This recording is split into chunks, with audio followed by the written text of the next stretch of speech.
Hello friends, this is Neetu Bansotra and welcome to complete course destination. तो दोस्तों, जैसे कि हम सबको मालूम है कि हम लोग अपनी पिछली क्लास के अंदर क्लास 7 के चैप्टर 5 को डिस्कस कर रहे थे, जिसका नाम था एसिड्स, बेसिस एंड सॉल्ट्स, है ना। तो देखो, पिछली की क्लास के अंदर हम लोगों ने इस चैप्टर के अंदर क्या क्या पढ़ लिया। छोटा सा हमारा ये चैप्टर है जिसको हम लोगों ने हाफ हम लोगों ने कंप्लीट कर लिया था, और छोटा सा हमारा एक टॉपिक रह गया था जो कि हम लोग आज की क्लास के अंदर डिस्कस कर लेंगे। हमने पिछली क्लास के अंदर क्या क्या पढ़ा था? एसिड्स के बारे में पढ़ा था, दैट वाटर एसिड्स, ठीक है। एसिडिक नेचर के बारे में जाना था, बेसिस के बारे में जाना था कि बेसिस क्या होते हैं, और उसी के साथ साथ बेसिक नेचर के बारे में जाना था। एंड देन आफ्टर हम लोगों ने इंडिकेटर्स के बारे में पढ़ा था। कुछ नेचुरल इंडिकेटर्स को हम लोगों ने डिस्कस किया था पिछली क्लास के अंदर, है ना। तो आज की क्लास के अंदर हम लोग क्या करेंगे, अपने फ्रेश टॉपिक के साथ स्टार्ट करेंगे। सबसे पहले हमारे एनसीईआरटी के अंदर कुछ इंपॉर्टेंट बातें दी गई होती हैं, तो उसको हम लोग डिस्कस जरूर करते हैं अपने हर चैप्टर के अंदर, क्योंकि बहुत इंपॉर्टेंट बातें होती हैं हमारे competitive exam point of view से, ठीक है। तो अब हम लोग इसके अंदर एसिड रेन के बारे में पहले आज की क्लास के अंदर डिस्कस करेंगे। फिर उसके बाद हम लोग न्यूट्रलाइजेशन के बारे में पढ़ेंगे, और उसके बाद हम लोग क्या देखेंगे, न्यूट्रलाइजेशन इन एवरीडे लाइफ। हमारे पूरे दिन की लाइफ में हम लोग कहाँ कहाँ पर न्यूट्रलाइजेशन के प्रोसेस को यूज करते हैं, ना।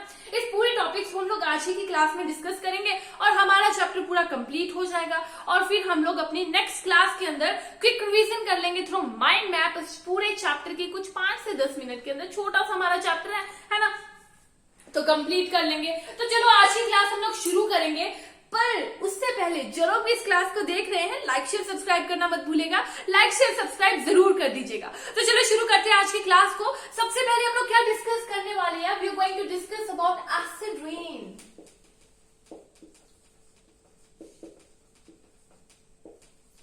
So we are going to discuss about acid rain. Acid rain क्या होती है? सबसे पहले तो हमें पता होना चाहिए about acid rain कि acid rain actually होती क्या है, ठीक है। तो जैसे कि इसके नाम से ही पता लग रहा है हम लोग को, acid rain, इसके नाम से पता चल रहा है कि रेन के अंदर एक्सेस अमाउंट में एसिड प्रेजेंट होगा, है ना।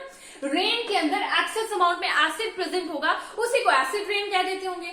तो actually from where this acid come, acid आया कहां से रेन के अंदर? तो क्या होता है, जो हमारी रेन होती है, एयर होती है, एयर के अंदर काफी सारी गैसेस लाइक कार्बन डाइऑक्साइड हो गई,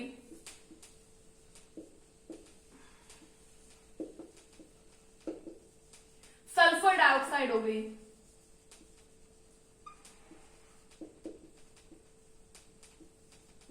ठीक है, नाइट्रोजन डाइऑक्साइड हो गई,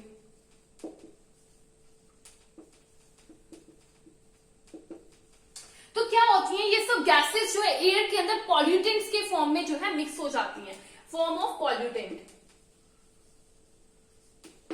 पॉल्यूटेंट्स के फॉर्म में ये सभी गैसेस जो है एयर के अंदर मिक्स हो जाती हैं। एयर के अंदर मिक्स होने के बाद क्या होता है, हमारे वाटर की जो रेन की जो ड्रॉपलेट्स होती हैं उसके अंदर ये डिसॉल्व हो जाती है गैसेस, और बना देती है क्या, कार्बोनिक एसिड। कार्बोनिक एसिड की फॉर्मेशन कर देती है, ठीक है, सल्फ्यूरिक एसिड। उसी के साथ साथ नाइट्रिक एसिड। इन कुछ एसिड्स की फॉर्मेशन हो जाती है जब हमारी रेन के अंदर। तो क्या होती है, हमारी जो रेन एयर होती है, एयर के अंदर बहुत सारी गैसेस जो है, जो कि हार्मफुल गैसेस हो सकती हैं, वो गैसेस जो एयर के अंदर मिक्स हो जाती हैं, और उसके बाद जो हमारे वाटर ड्रॉपलेट्स होती है, रेन की ड्रॉपलेट्स होती हैं, उसके अंदर जो है ये मिक्स होने के बाद बना देते हैं carbonic acid, sulphuric acid, nitric acid. तो ये कुछ एसिड्स बनाने के बाद क्या होता है, अब हमारी रेन कैसी हो चुकी है, एसिडिक। जब एसिड्स की फॉर्मेशन हो चुकी है हमारी रेन वाटर के अंदर, इट मीन्स कि रेन कैसी हो चुकी है, एसिडिक नेचर की हो चुकी है। इस तरह से हमारी जो रेन है वो एसिडिक बन जाती है, ठीक है। कि पता चल गया किस तरह से एसिड रेन की फॉर्मेशन हुई। बहुत सारी गैसेस थी जो कि हमारे एनवायरमेंट में फैक्ट्रीज के थ्रू आ रही थी, फिर हमारे व्हीकल्स के थ्रू आ रही थी, और भी बहुत सारे सोर्सेज से आ रही थी। ये जितनी भी हार्मफुल गैसेस थी ये हमारे एटमॉस्फेयर के अंदर मिक्स हुई। एटमॉस्फेयर के अंदर, एयर के अंदर मिक्स होने के बाद ये वाटर की ड्रॉपलेट्स के अंदर डिसॉल्व हो गई, और इनके अंदर जो है एसिड्स की फॉर्मेशन हो गई, carbonic acid, sulphuric acid, nitric acid. अब हमारी रेन वाटर कैसा बन चुका है, एसिडिक नेचर का बन चुका है। इसको कह दिया जाता है एसिड रेन। अब जो हमारी एसिड रेन है ये काफी ज्यादा डैमेज कर सकती है।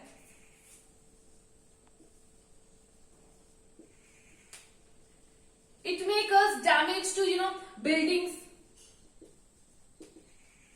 historical monuments,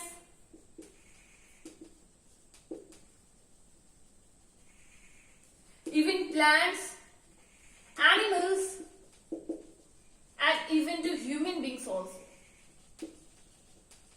मतलब कि अब जो एसिड रेन होगी, एसिड रेन क्या करती है, क्या क्या डैमेज कर सकती है। एक तो वो बिल्डिंग्स को जो है खराब कर सकती है। हिस्टोरिकल मॉन्यूमेंट्स हो गए जैसे ताजमहल, ठीक है, Taj Mahal is an example of acid rain victim, ठीक है। एसिड रेन जो है उसकी वजह से ताजमहल का कलर चेंज हो जाता है, ठीक है। वैसे हमारे प्लांट्स हो गए, एनिमल्स हो गए, ह्यूमन बींग्स हो गए, बहुत सारी ऐसी चीजें जिन्हें एसिड रेन जो है डैमेज कर सकती हैं। तो ये हमारी एसिड रेन का टॉपिक हो गया। हमें पता चल गया एसिड रेन क्या होती है। एसिड रेन क्या है, जिसके अंदर एक्सेस अमाउंट में एसिड प्रेजेंट है, ठीक है। और एसिड रेन जो है बनती कैसे है, जब कुछ पॉल्यूटेंट्स जो है हमारी एयर के अंदर मिक्स हो जाए और वही एयर से जो है वाटर की ड्रॉपलेट्स मिक्स हो जाए, पूरी तरह से जो है सॉरी डिसॉल्व हो जाए। डिसॉल्व होने के बाद एसिड्स की फॉर्मेशन हो जाए और हमारा एसिड रेन बन जाती है, ठीक है। एसिड रेन क्या क्या डैमेज कर सकती है, बिल्डिंग्स को डैमेज कर सकती है, हिस्टोरिकल मॉन्यूमेंट्स को डैमेज कर सकती है, प्लांट्स, एनिमल्स, ह्यूमन बींग्स, सबको इफेक्ट कर सकती है एसिड रेन, ठीक है। यहां तक हमारा एसिड रेन का कॉन्सेप्ट बिल्कुल खत्म हो गया। Now we are going to discuss about neutralisation. Neutralisation क्या है, यही बात हम लोग करेंगे अभी।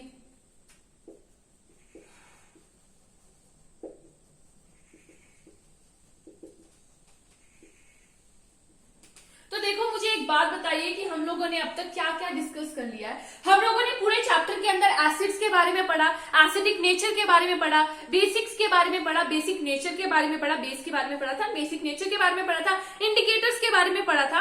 अब देखो हमने क्या देखा था कि जो हमारे एसिड्स होते हैं वो क्या करते हैं, ब्लू लिटमस को रेड के अंदर कन्वर्ट कर देते हैं। एसिड्स क्या करते हैं, एसिड्स जो हमारे हैं ब्लू लिटमस को कन्वर्ट कर देते हैं रेड लिटमस में। और वहीं हमारे जो बेसिस होते हैं, बेसिस क्या करते हैं, बेसिस हमारे रेड लिटमस को कन्वर्ट कर देते हैं ब्लू लिटमस में। ये तो हम लोग पढ़ के आए हैं अभी तक। और उसी के साथ साथ इंडिकेटर्स के बारे में भी बात की थी। तो न्यूट्रलाइजेशन को शुरू करने से पहले हम लोग एक और इंडिकेटर की बात कर लेंगे, दैट इज फिनोल्फथलीन।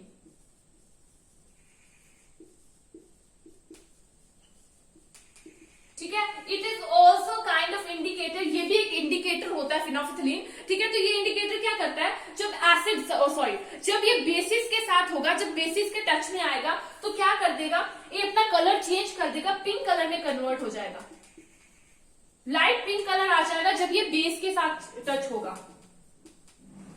या फिर बेसिक सॉल्यूशन के अंदर, बेसिक सॉल्यूशन अगर होगा हमारा, बेसिक सॉल्यूशन के अंदर अपने कलर को कैसा कर देगा, लाइट पिंक कर देगा। वहीं अगर एसिडिक सॉल्यूशन होगा तो ये कलरलेस रहेगा, ठीक है, कलरलेस रहेगा इन एसिडिक सॉल्यूशन।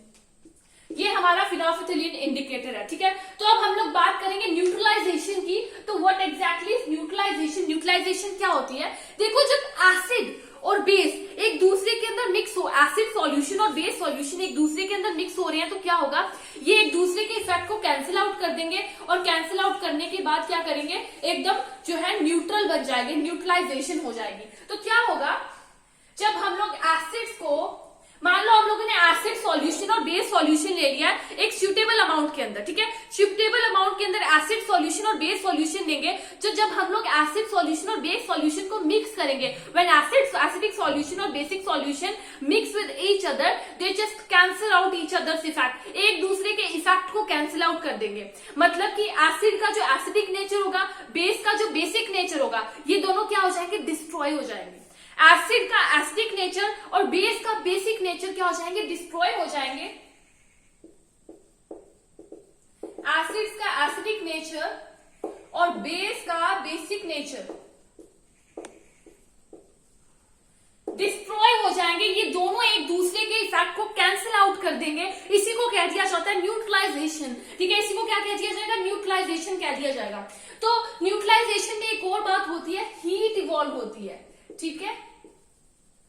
जब भी न्यूट्रलाइजेशन होगी तो क्या होगा, हीट इवॉल्व होगी। क्या होगा, जब एसिड सॉल्यूशन बेस सॉल्यूशन के साथ रिएक्ट करेंगे, जब एसिडिक सॉल्यूशन बेस सॉल्यूशन के साथ मिक्स होंगे तो एक दूसरे के साथ रिएक्ट करेंगे, एक दूसरे के इफेक्ट को कैंसिल आउट करेंगे और उसी के साथ साथ हीट इवॉल्व होगी और एज अ प्रोडक्ट क्या आएगा, as a product water and salt की फॉर्मेशन होगी, वाटर एंड सोल्ट की फॉर्मेशन होगी। इसी को कह दिया जाता है neutralisation.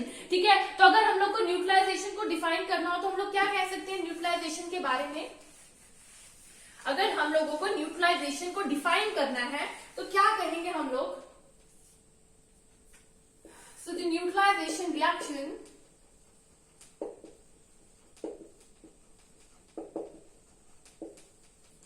Can be defined as, किस तरह से डिफाइन कर सकते हैं हम लोग न्यूट्रलाइजेशन रिएक्शन को। अब तक तो क्लियर हो चुका होगा किस तरह से हम लोग जो है न्यूट्रलाइजेशन रिएक्शन को डिफाइन कर सकते हैं। द रिएक्शन बिटवीन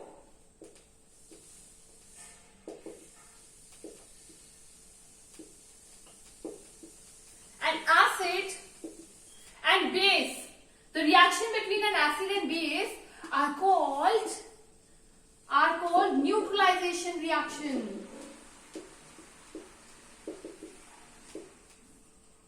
ठीक है, the reaction between acid and base are called neutralization reaction, इसी को neutralization reaction कहेंगे। and salt and water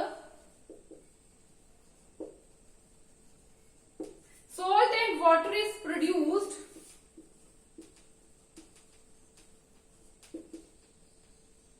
in this reaction। क्या होगा, salt and water is produced in this reaction along with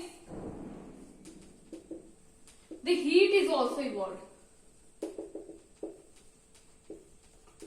तो क्या हो जाता है हमारा न्यूट्रलाइजेशन, ऐसी रिएक्शन जिसमें एसिड और बेस एक दूसरे के साथ रिएक्ट कर रहे हैं, इसे न्यूट्रलाइजेशन रिएक्शन कहेंगे।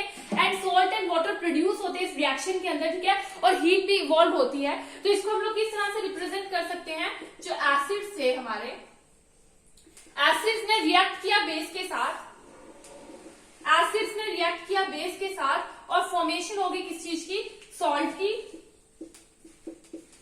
एंड अलोंग विद वाटर की,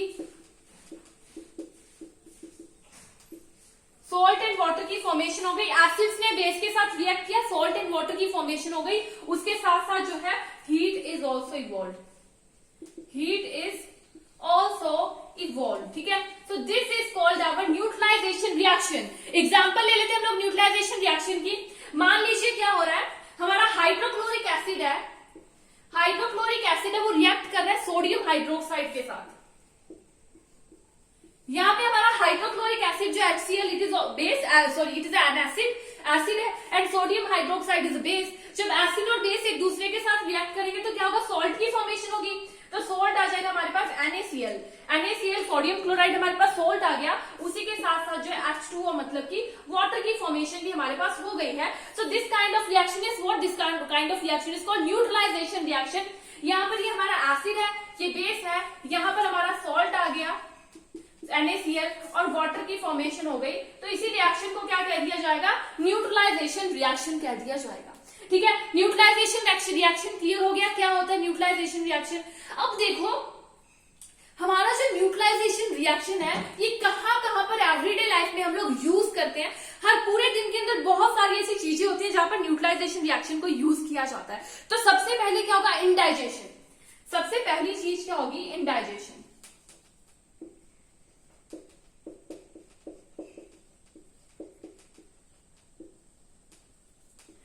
सबसे पहली हमारी क्या चीज होगी, इंडाइजेशन। देखो हम सबको मालूम है हमारे स्टमक के अंदर क्या प्रेजेंट होता है, hydrochloric acid.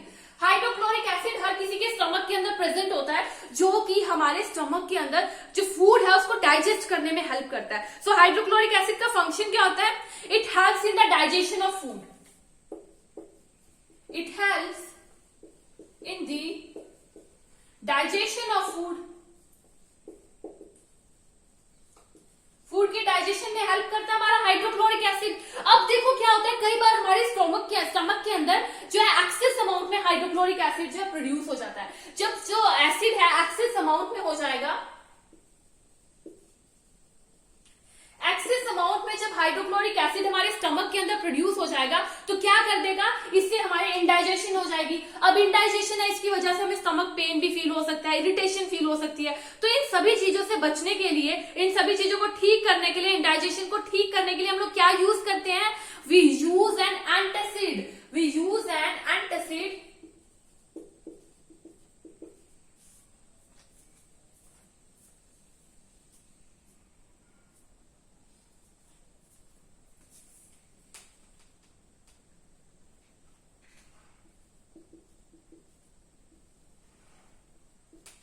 That is called milk of magnesia. ठीक है, हम लोग क्या यूज करते हैं, एंटासिड को यूज करते हैं जिसका नाम होता है मिल्क ऑफ मैग्नीशिया। ठीक है, milk of magnesia, milk of magnesia का यूज करते हैं। तो एक्चुअली क्या है, मिल्क ऑफ मैग्नीशिया एक बेस है जो कि हमारे स्टमक के अंदर जो एसिड, एक्सेस अमाउंट में एसिड प्रेजेंट है उसके साथ रिएक्ट करेगा। ये हमारा क्या है, बेस है। जब ये एसिड के साथ रिएक्ट करेगा तो किस चीज की फॉर्मेशन हो जाएगी, सॉल्ट एंड वाटर की। और एसिड और बेस एक दूसरे के जो इफेक्ट होंगे उसको कैंसिल आउट कर देंगे, एक दूसरे को के इफेक्ट को कैंसिल आउट कर देंगे, जिसकी वजह से जो हमारी इंडाइजेशन थी वो ठीक हो जाएगी। ठीक है, तो ये रिएक्शन पता चल गई क्या होता है, इंडाइजेशन के समय किस तरह से हमारी न्यूट्रलाइजेशन रिएक्शन हेल्प करती है, हमें ये पता चल गया। अब सेकंड चीज हम लोग डिस्कस करेंगे अबाउट एंट बाइट।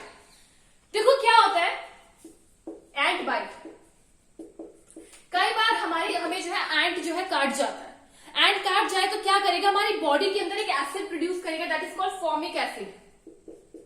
हमारी बॉडी के अंदर फॉर्मिक एसिड को रिलीज कर देगा, जिससे हमें पेन फील होगी, इरिटेशन फील होगी। अब इसको ठीक करना है तो क्या करेंगे हम लोग, जो है बेकिंग सोडा, बेकिंग सोडा जो होता है हमारा,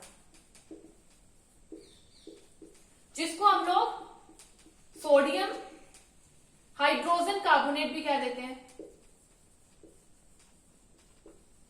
ठीक है, हमारा जो बेकिंग सोडा होता है जिसको हम लोग सोडियम हाइड्रोजन कार्बोनेट भी कह देते हैं, और उसी के साथ साथ कैलामीन सॉल्यूशन या फिर कैलामाइन सॉल्यूशन, जिसके अंदर क्या होता है, जिंक, जिसके अंदर हमारा जिंक कार्बोनेट होता है प्रेजेंट। ठीक है, तो हम लोग क्या करेंगे, बेकिंग सोडा जिसे हम लोग सोडियम हाइड्रोजन कार्बोनेट कह देते हैं, या फिर कैलामाइन सॉल्यूशन जिसके अंदर जिंक कार्बोनेट प्रेजेंट होता है, इसको रब करेंगे इफेक्टेड एरिया पर और हमें जो है रिलीफ मिलेगा। ठीक है, हमें अच्छा फील होगा। अब मतलब क्योंकि जो हमारा फॉर्मिक एसिड है वो एक एसिडिक सॉल्यूशन है, उसी के साथ साथ जो हमारा जिंक कार्बोनेट या फिर सोडियम हाइड्रोजन कार्बोनेट है, ये एक बेस है। तो जब एसिड और बेस एक दूसरे के साथ मिलेंगे, एक दूसरे के इफेक्ट को कैंसिल आउट करेंगे और जो है न्यूट्रलाइजेशन रिएक्शन वहां पर हो जाएगी। उसी के साथ साथ हम लोग एक और देख लेते हैं चीज, that is treatment of soil. Soil treatment,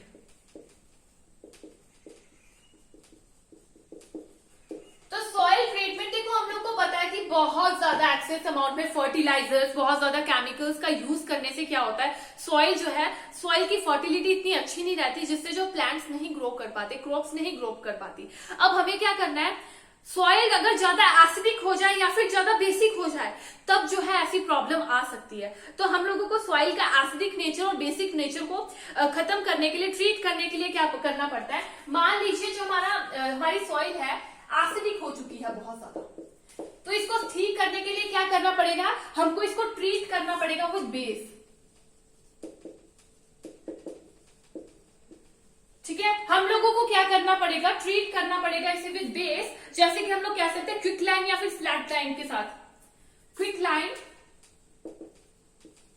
या फिर स्ट्रेट लाइन के साथ। हमारा क्विक लाइन क्या होता है, क्विक लाइन में सोडियम और कैल्शियम ऑक्साइड,